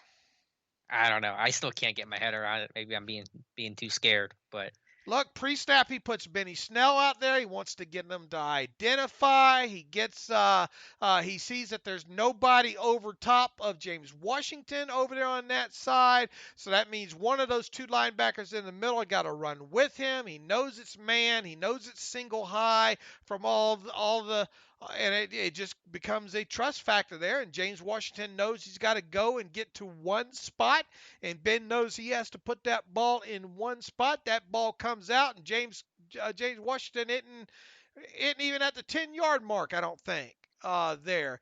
And quite honestly, there was only one person going to catch that ball on that play, and that was James Washington. all right, if you say so. I have not gone back and watched it on the all 22 yet, so maybe if I look at You're it scared, again. aren't you? If you're scared, I'm say very. you're I'm scared. sorry. I have my eyes closed, like just peeking out. But yeah, I mean, I get it. I mean, it's Ben, and it worked, and that's that. Go. Have you watched it from the TV? Have you seen it TV from pre-snap and forward? No, not outside of watching All it right, live. go back and look at the things. All Look at everything involved in there and the whole pre-snap process of that. And then I wish they would have asked him more about that play after the game. They're so damn focused on the drops and Mm-hmm. which I understand that obviously and all, but damn, find out more about what you know. And I kept playing that thing back too to see what if I could pick up any kind of at least some sort of maybe signal from Roethlisberger to Washington, but I couldn't.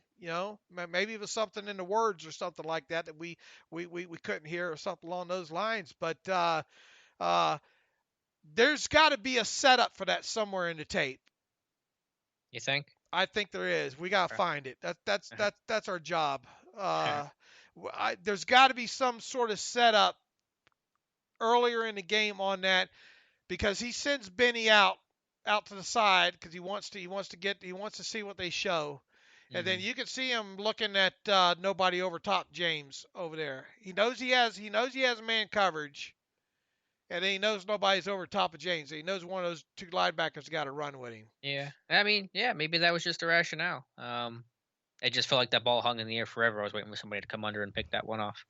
Oh, lobster man got it. That was all the comments I got after, was just lobster crackers. We James just got done talking about it too. This is the type of game where we said James Washington's still the guy that catch you 3 balls for I don't know what arbitrary number. Maybe I said 80 or I don't know 40 or 80 or something like that. But I'll be damned, he made look. And I was a little bit worried because that ball earlier in the game in the end zone. I know it got on him hot and back shoulder. It's not kind of what you. That's not kind of what you saw James Washington really do a lot of that back shoulder. Coming out of Oklahoma State, but he's got the hands obviously, and you're kind of disappointed that he didn't get that one in that situation there, key point of the game. But he that ball wasn't going to get away from him on that third down play. But yeah, it most definitely. The TV angle live, I was like, oh my God, what has just happened here? Yeah, as you said, I mean, Washington, he does not get a lot of opportunities, but he generally makes the most of them. He makes some clutch catches. It's been probably a tough year for him, kind of being a number 4, sometimes number 5 receiver in this offense. But when his number's called upon, everyone says he works his tail off. Quiet dude, obviously, but I mean, he comes up pretty clutch. Yeah, he does. That was a big catch, and then obviously they was able to take care. Makes you kind of wonder what may or may not. I'm glad we don't have to find out what may or may not have happened had that ball A been picked off or B had to punt in that situation there. But Hmm. I think you go back and look at it. I mean, only James Washington was going to get that ball, and how I sure hope they ask, and they probably won't because I don't know. Is Ben going to talk? Maybe Ben talks tomorrow, I think. But if he does, I'm hammering him. I want to know everything about. I want to know everything about that play, top to bottom, whole thinking, how he got the word. The was that the route combination that had to be audible, whatever. I want to know all about it because if you go back and look at it in its totality, we'll talk. We'll revisit it on Monday maybe. All right, good deal. Anything else from this game? Offense, defense against special teams. You had the McLeod muff punt. Boswell misses extra point. I'm not sure what their goal was on the kickoffs to kick him short. I guess Yeah. testing that special teams group to see if they were working together as a unit because they hadn't practiced or what. But did not love that idea. They punted on it metaphorically and kicked it deep the rest of the game. Anything else you want to add here from this one, Dave?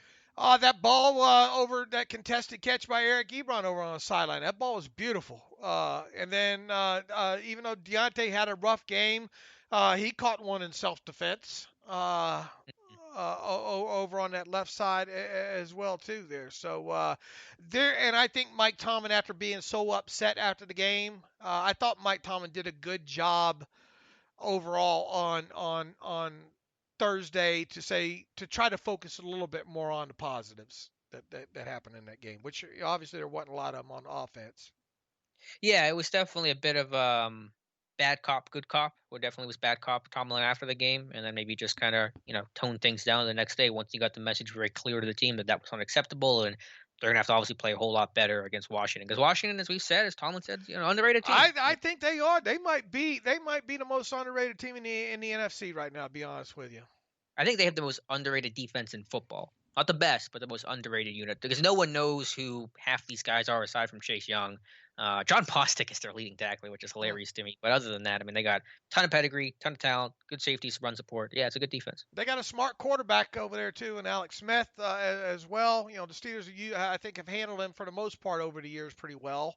So they know him pretty well, and I thought a good point that Mike Tomlin talked about. Ike Hilliard knows that wide receiving crew pretty good over there as well. Ike Hilliard was the wide receiver coach over there last year, and all. So he knows that group over there pretty good. And on a short week, whatever little information maybe you can get. Look, this is a well-rested Washington team. Only 4 players on their injury report on Thursday. They practice on Thursday. The Steelers didn't. They're going to get their left tackle back.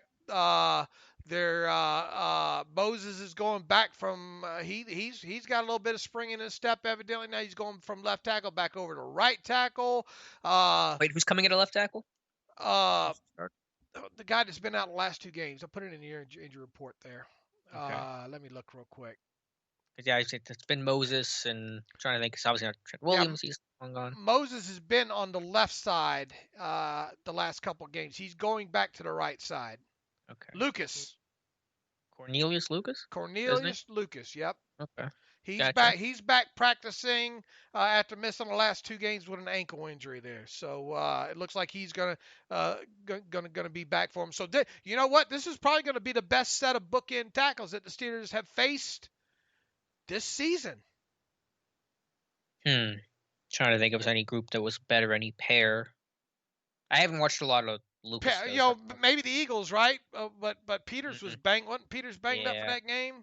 And I guess early on in the Ravens game for the first game, the Ravens game for a little bit maybe until Stanley went down. Yeah, he went down. But I mean, think about it, this might be the best. I think. But what about Wills and Conklin in Cleveland? No. Yeah. Anyway, yeah. I mean, not Moses. I've always bad. liked Moses. Yeah, I've always Okay, liked Morgan. maybe the best group since that game then. How's that? Yeah, fair enough. Yeah, I mean, it's a good team overall, obviously, and we'll talk about that more Monday. And I think we're going to have a guest on Monday, Michael Phillips from the Richmond Times-Dispatch, to hopefully recap or preview in short order the Washington game. Correct, Dave? So far, that's what we got. So far, Uh, so good. So what?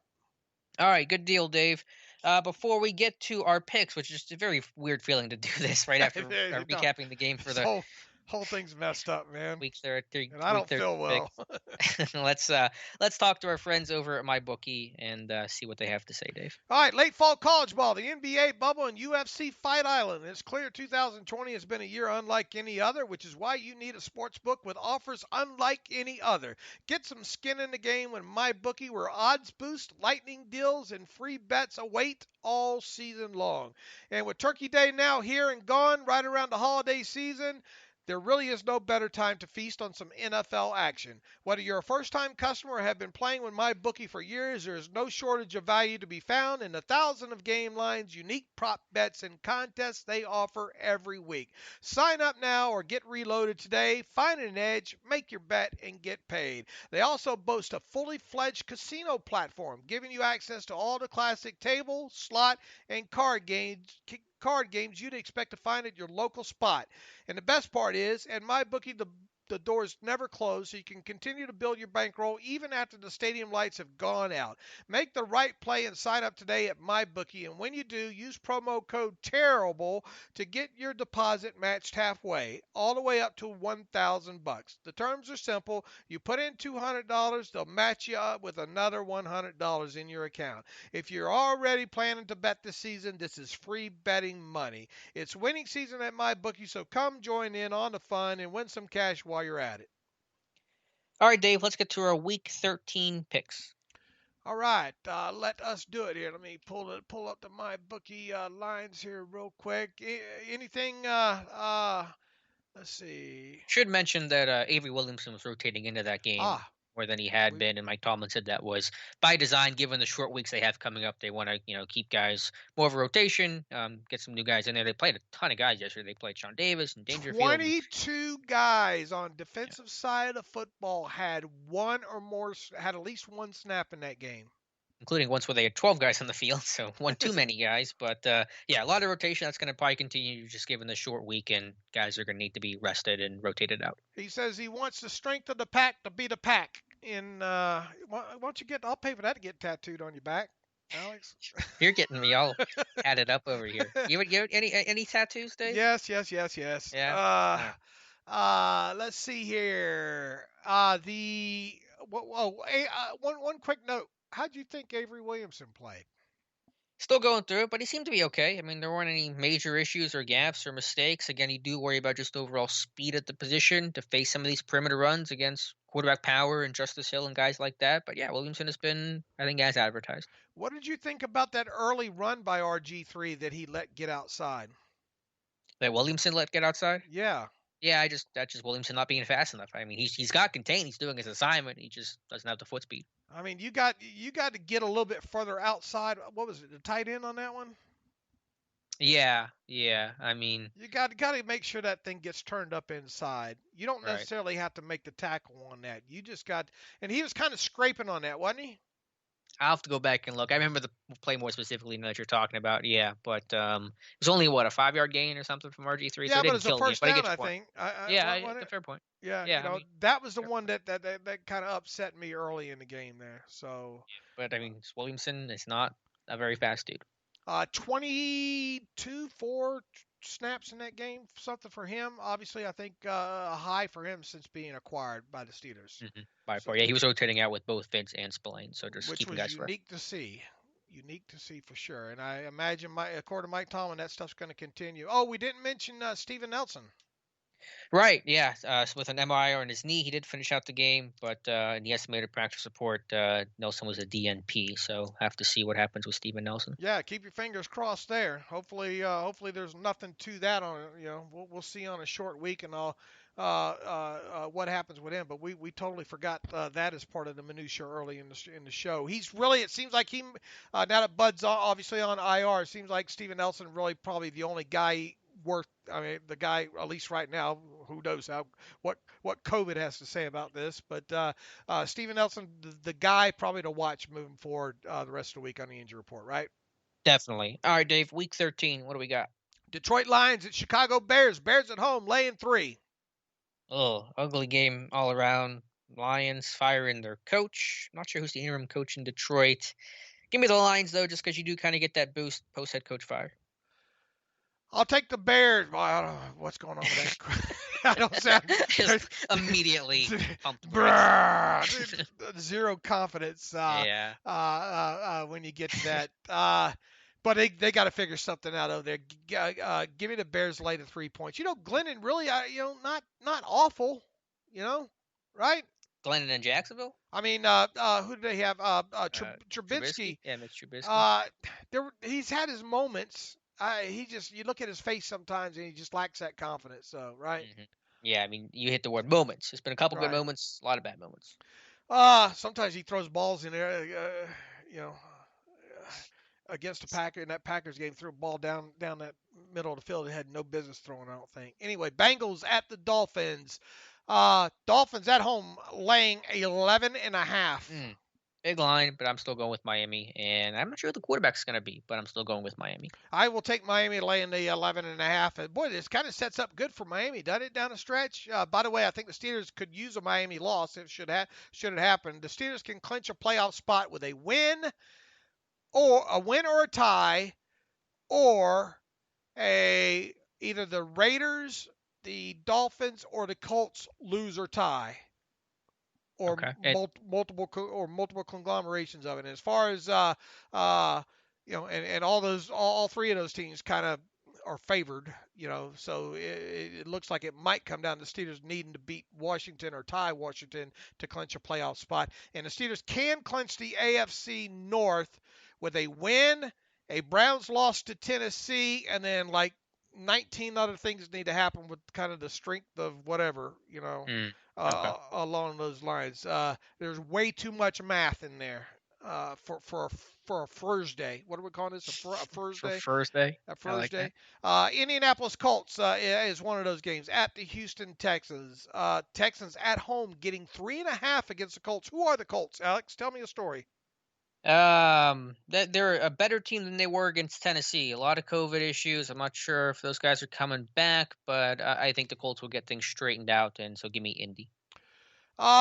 Give me Deshaun Watson here. I've become a huge Watson stan last couple weeks here. Give me the Texans to upset the Colts. I'll take the 3.5, Alex. Jaguars on the road at Minnesota Vikings. Vikings laying 10.5. Big line. Do I want to go with Minnesota? Yeah, I'm going to go with the Vikings. I know Dalvin Cook's beat up a bit. Adam Thielen, I assume, is going to return off of COVID. And Jacksonville, while better with Glennon, the line is a mess. The defense is not good. So give me the Vikings. Give me the Vikings later, 10.5. Raiders on the road against the Jets. Jets. Raiders laying 9 on the road. Yeah, I'm going with Vegas. All right. We use it with the Jets every week. They're tempting, man. They're tempting. How are they tempting? I don't know. The Raiders ain't playing great on the road right now either, though, are they? No, you're right, but Jets are a good cure. All right. Remind me that I had consternation about this one. Either that or gas. -9. I'll take the Raiders lay the 9. New Orleans Saints on the road against the Falcons. New Orleans laying 3 on the road against Atlanta, who's playing some defense now. Yeah, Raheem Morris as the interim head coach certainly there's worth a look at the head coaching job at the end of the year. This one's tough. I mean, once Alvin Kamara, he's not been the same dude. I usually lean at Lance. I'll lean again. I'll go with the Falcons. I'll take the Saints on the road late at 3. Cleveland Browns. This ought to be a good one. At the Tennessee Titans here. The Browns. Browns right in the thick of things here, and it's December. Who knew? Tennessee laying 5.5 at home. I think it's gonna be a close game. Titans win. Browns cover. Did I get that right? The Titans are favored or the Browns are favored? The Titans are favored, 5.5. Okay. Yeah, so Titans win, but the Browns cover. Okay. I'll take the Titans cover by a touchdown here. I think they get over on this one. So give me the Titans lay the 5.5. Los Angeles Rams on the road at the Arizona Cardinals. Who are the Cardinals at this point? Really, who are the Rams? They lost. Who are both these teams right now? Rams on the road laying 3. Yeah, good question on both these teams. Very up and down. Kyler Murray's shoulder is good. Um, yeah, this one's gonna be tough. Man, give me the Rams. I'm not confident about this one though. Yeah, give me the Rams. They're not going to want Kyler to do some of them things he's probably been doing, especially with Aaron Donald on the field. Hmm. Give me the Rams lay the 3 on the road on this one. Philadelphia Eagles on the road against the Green Bay Packers. Boy, Packers laying 9. But that contract they have with the Eagles, and I don't know what you think about Carson Wentz right now. And Doug Peterson and all. It seems like it's been 15 years ago since they won the Super Bowl the way they're playing right now. Man, they can't get out from underneath that Wentz kind of. What's the whole deal with trying to put Hurts on the field for a play here and there, as well too? What are they trying to do, Alex? Yeah, they just don't have a plan. And the report is Wentz has been pressing, turnovers like crazy. Go Pack, go. Give me Green Bay. Give me Green Bay light of 9 points. I'm with you. New England on the road against the Chargers. This is a pick'em game. On the road, the Chargers always find ways to lose. With Belichick coming to town, they find a way to lose. Give me the Patriots. Give me the Patriots. He'll find a way to take that one weapon away, whatever it is, and that's that. Patriots win on the road. Broncos against the Chiefs. The Chiefs laying 14. At least Denver should have a quarterback this I'm week. just gonna say I'm not sure exactly who it is, but I'll say I think the Broncos have played Kansas City tougher in the past, right? Am I making that up? Chiefs are gonna win, obviously, but I think the Broncos cover that spread. Yeah, that's a big number. I bypass the other big number, so I'll go with you. I'll take the Chiefs win this, but give me the Broncos plus the 14. I can't turn that down. Buffalo Bills at the San Francisco 49ers. It's a pick'em game. Bills, 49ers. Yeah, 49ers will continue to try to make this thing work. They get Mostert back. Josh Allen, really quietly, strong season over there in Buffalo. Questions about the defense. Where's this game at? Is it in Buffalo or is it San in Francisco Arizona? Yeah, San Francisco. Yeah, we're mashing a How lot of words crazy today. is that, right? Yeah, it is. I would say I was going to pick the 49ers for being at home, but they're kind of not. I don't know. Give me Buffalo. Yeah, your instincts tell you to take Buffalo here, and I'll go with you on that. Now, I don't think we have a line on the Giants-Seahawks game yet, and I don't think we have lines on. Are there COVID issues with those teams? I don't know. I'm not seeing a line right now, and Washington and the Steelers and Cowboys and Ravens we can pick on the Monday show. How about that? Right. Yeah, that sounds good. All right, you want to get to a couple emails here real quick? Yeah, real quick. Someone asked me on Twitter during the show about Vince Williams playing a little outside linebacker. Is that a thought with Williamson working in the rotation just as an edge presence in terms against the run? Vince, any consideration outside linebacker? No, none. No? All right, fair enough. All right, let's get to the emails. I mean, yeah, it's not what he does, right? I mean, he kind of has played there in some package stuff, but I mean, here what you're saying, obviously, Highsmith's going to be the guy, but I just didn't know it'd be maybe in some sort of rotational extra package kind of 3 outside linebacker package kind of deal. What, some aliens kidnap you or what? Hi, I'm a big Vince Williams stan over here. Let's see. I don't see it happening. Right. George Harras, Debo rumor. Hey guys, it's George. So I know it sounds far fetched, but I have a family member who in the locker room at UPMC St. Margaret, where Dr. Bradley operates on Monday, he told me someone on the phone how James Harrison called him to get in. This is before the game. Obviously, I think this is a troll job. Okay. Anyway, keep up the. Okay, this is before the game. Obviously, I think this is a troll job. Oh, yeah, look, I mean, we don't. Where are we on the Steelers might sign James Harrison? We wrote it up. It was too juicy not to write up, but Yeah, I'm not seeing it happen. I'm not even in particular in support of it. I think Harrison's probably just messing with fans. Right. It's a shame if he is. I mean, there ain't no need for that. But anyway. Do we need this one from Berkey, from John Burkett? Do we need a running game? Dear David Alex, I know the Steelers are traditional in a sense of run the football and stop the run. Running the football is important because of ball control and shortening the game. I feel like the Steelers are actually doing both of those things by using ball control passing offense. or as Randy Fiedler would like to say, extension of the running game. It seems like the Steelers don't really care about running the football. If they did, they'd be forcing the issue. Looks like they are content with using short passing game to keep the clock moving and control time of possession. Steelers are second to Green Bay, 32-59 in time of possession at 32-18. Ravens are 11th, and Titans are shockingly 25th in the league at 28-40. I have a stat of the weird for Alex. Steelers 2019 time of possession was 28-47, 7 seconds better than this year's Titans. Crazy but true. Look, what's your thoughts on how much of a running game you need to win? Yeah, I'm not mad. I'm not saying you have to. I'm not someone screaming about balance and run pass ratios and all that. Like you have been, you have a Hall of Fame quarterback. The run game has not been good. You throw the football. That's good with me. I just recognize that you need to do enough with the run game in terms of success rate. When you do run it situationally, short yardage, goal line. Still some issues there with trust and execution, and running the closeout games as they luckily and thankfully did yesterday. So just hit those low bars, and that's good enough for me. But I still think they're missing the mark on some of that stuff, and so I still have a concern there. But recognizing that obviously Ben is going to be the driver of this offense, and I'm more than okay with it. It does need work. The running game, even Fungible Dave's not going to deny that the running game does need work. Okay, but you know my thoughts on this. Run successful when you run, so you can run more late. Period. End of story. Because you would like, and the odds of you being able to run successful late after having run successful early in the game are generally probably pretty high, you know.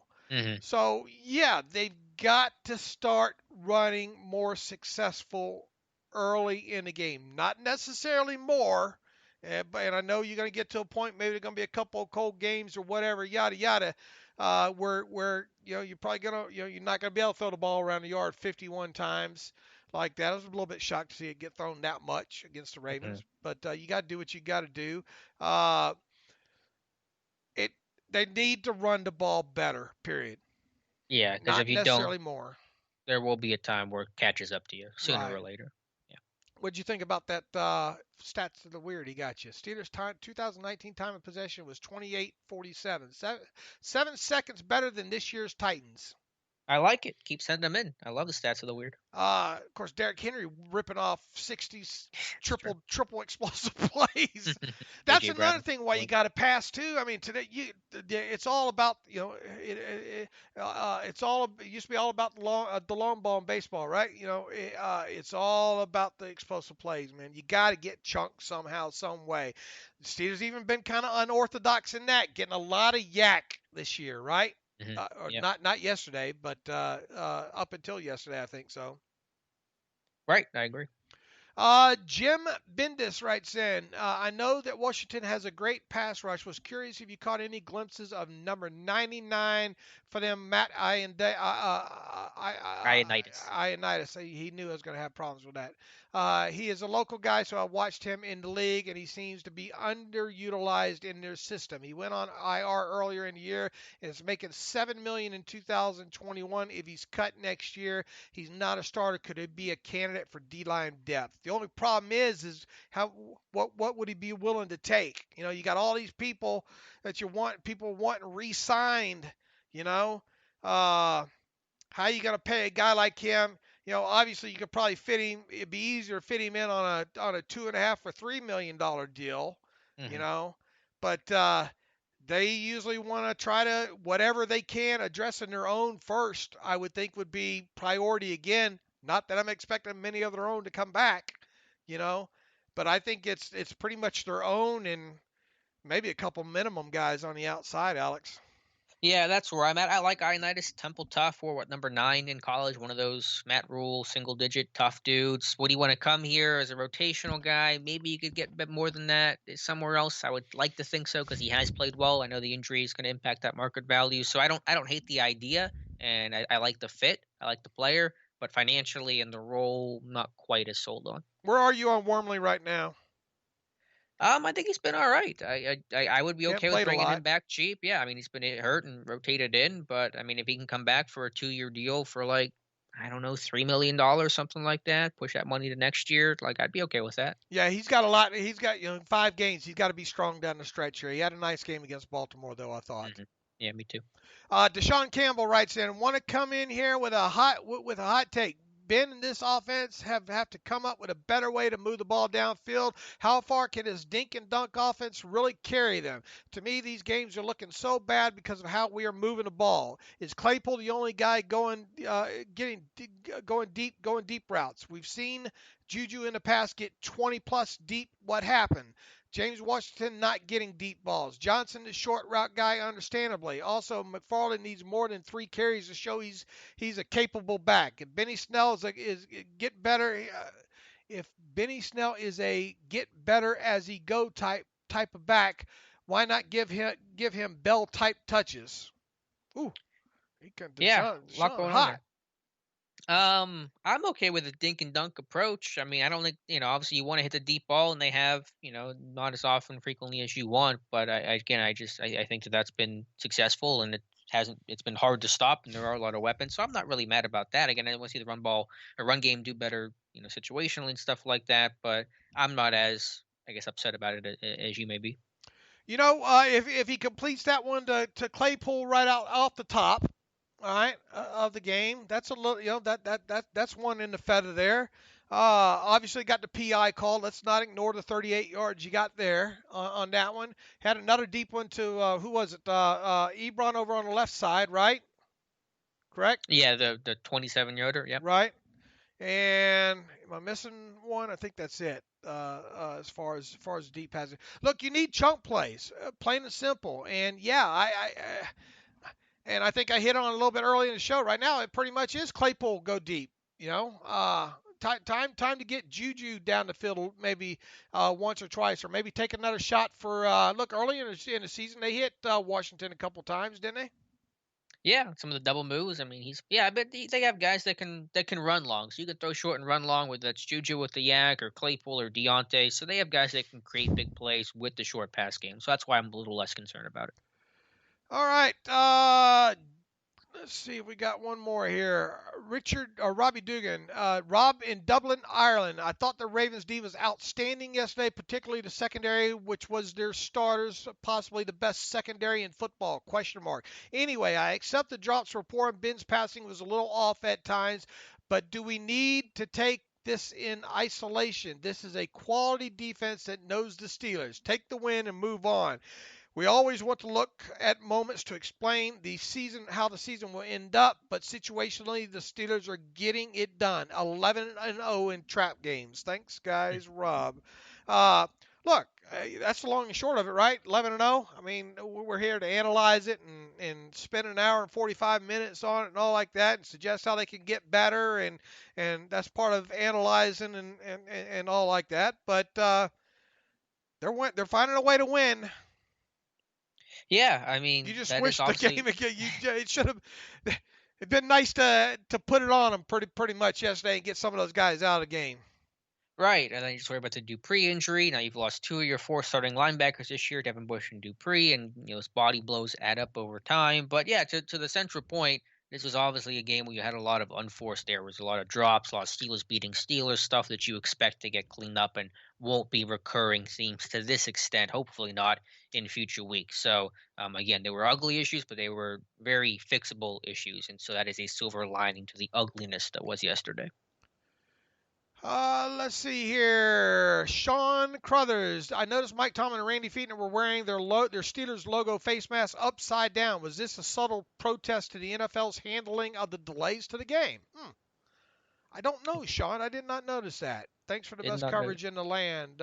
Native Yinzer living in Ogden, Utah. So he's saying Fichtner and Tomlin were wearing their Steelers logo face mask upside down. I did not notice that. Did you? No, I did not realize it either, but if that is their method of getting back to the NFL, I'm sure Roger Goodell is not losing much sleep over it tonight.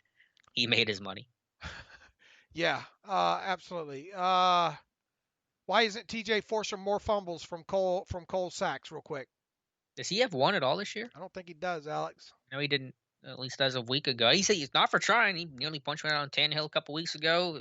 Just one of those weird things. Any concern with do Watts production being hindered by Dupree being out. I'm not really worried about it. Tomlin didn't seem worried about it. What about you? I'm not worried about it. No. Yeah, same. Okay. That guy's a monster. If he's healthy, if they start calling some damn holding calls, Yeah. he gets taken Okay. down.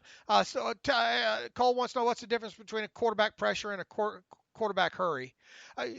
What you see with pressures, if PFF totals up pressures, they're counting hurries,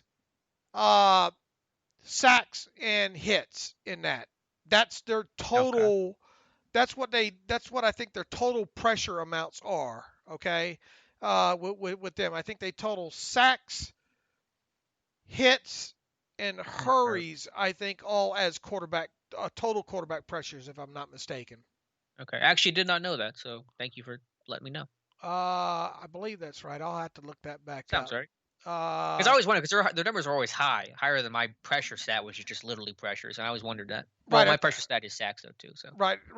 They count. I think they count pressures. Like I said, hits and sacks are all under the category pressures, I believe.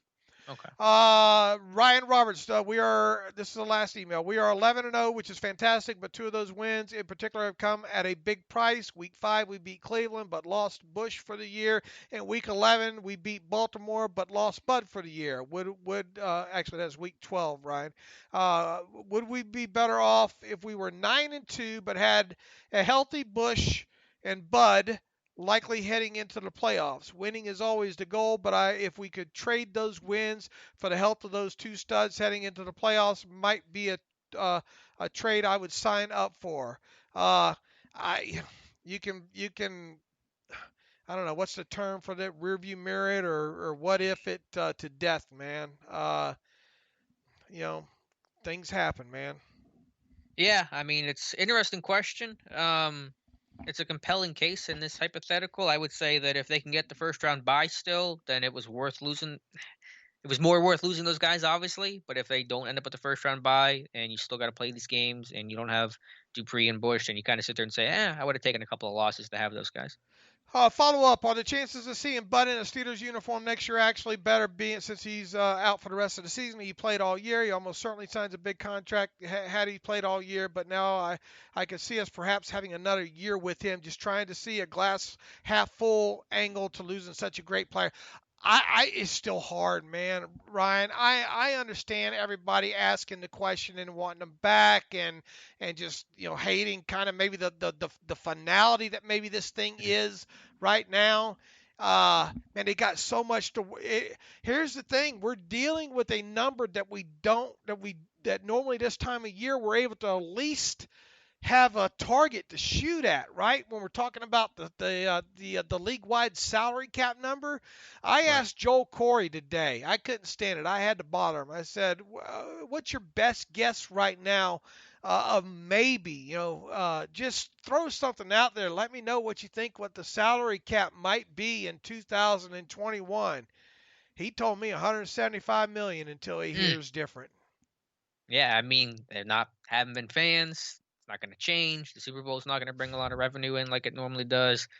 Yeah. To answer the question, it's a higher chance now, but only because the previous chance was 0. So I'm not sure what number that is. I still think it's pretty low. Bud returns, but it is higher because anything is higher than 0. I mean, he's not going to sign a 2-year deal. The Steelers would want him to probably sign at least a 2-year deal, right? So they could get a little bit of a benefit in that first year cap hit. He's not going to want to do that, nor should he do that at a discounted rate. So it comes down to what would he be willing to play for on a 1-year deal. End of story. That's what it boils down to, I think. You're not going to franchise him to 20% over the tag number again, right? I mean, no way that happens. No, and a 1-year deal that eats up your cap space. You can't move it anywhere, so that makes it really tough to fit Pittsburgh. I mean, what is his value now? I mean, if I'm him, I'm waiting till I get healthy. I'm not just jumping at something unless it's a multi-year deal, And like we said at the top of the show, he's not going to be ready to play until week 1 at the earliest. So when do you sign? Play. So when if you're saying healthy, I mean, you might have to late in training camp when someone can bring you in and see how you progressing and all like that.